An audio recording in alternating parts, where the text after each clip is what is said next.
Сарымсақ пияз тұқымдастар тобына жататын көп жылдық шөп тәріздес өсімдік. Өнімді топырақтың астына салады. Топырағы жұмсақ, әрі құнарлы болса, сарымсақтың басы да үлкейе түседі. Басы бірнеше бөліктерден құралады. Дәмі ащы, иісі өткір, күздік және жаздық деп бөлінеді. Көкөніс ретінде ас мәзірінде бұрыннан көп қолданылады. Сарымсақты негізі шикідей жеген пайдалы. Сарымсақтың өткір иісін артынан алманы, жалбыз жапырақтарын немесе балдыркөкті шайнау арқылы немесе сүт ішумен кетіруге болатындығы айтылады. Швецияда балалар мектепке барарда сарымсақ жегізу қалыпты әдетке айналған. Өйткені бұл балаларды мешеулікке ұрынудан сақтайды деп біледі. Бүгінгі күні дәріханаларда сарымсақтың ұнтақтары мен арнайы дәрілері халыққа тарауда. Мамандар күн сайынғы тамақта 10-15 грамм сарымсақ жеп тұрудың денсаулыққа пайдалы екендігін айтады. Бүгінге дейін зерттеген ғалымдардың айтуынша, сарымсақтың құрамында 400-ден аса пайдалы компоненттер бар. Бірқатар пайдалары мыналар. Құрамындағы антиоксиданттардың жағымды емдік қасиеттері мол.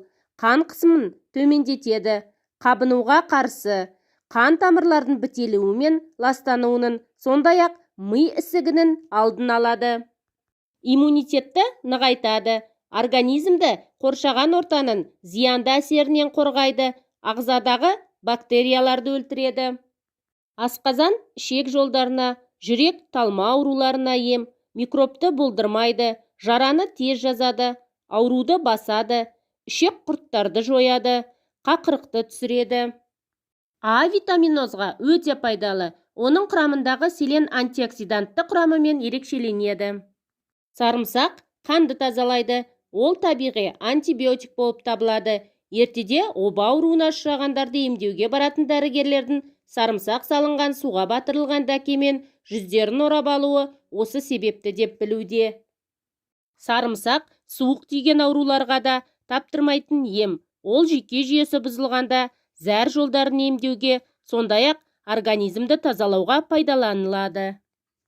Қатты суықтап қалған кезде сарымсақты ұсақтап турап, үстіне ыстық су құйып, сосын соның буымен дем алу керек.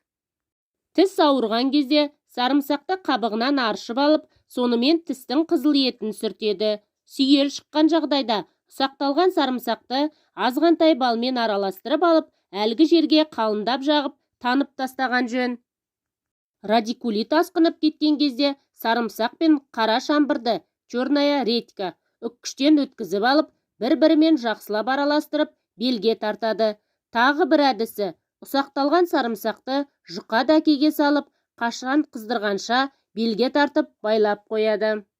Сосын оның орнына май жағып, жүн матамен орап тастайды.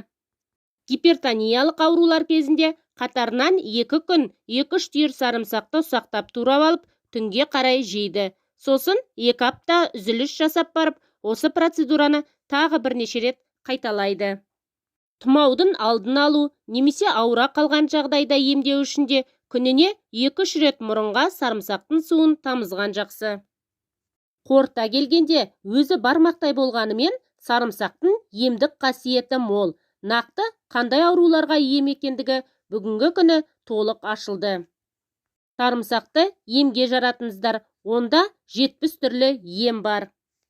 Достар, бүгінгі менің сіздерге дайындаған сарымсақтың пайдасы жайлы ақпаратым ұнаса, лайк басып, комментарий қалдырып, тіркелуді ұмытпаңыздар. Сау болыңыздар.